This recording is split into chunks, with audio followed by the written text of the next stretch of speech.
البنات بعد كده هيبقى عندهم تربية عسكرية. تعال اقول لك ايه اللي حصل. من فترة كانت الجامعات اعلنت ان هم بيرتبوا بينظموا ان البنات يبقى عندهم تربية عسكرية زي الولاد بالظبط، ودلوقتي جامعة عين شمس اول الجامعات اللي نفذت الموضوع ده، وهيبقى البنات مطلوب منهم تربية عسكرية زيهم زي الولاد.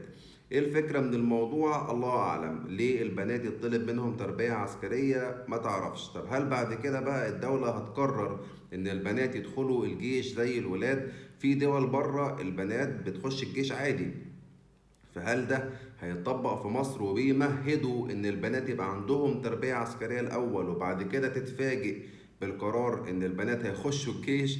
الله اعلم.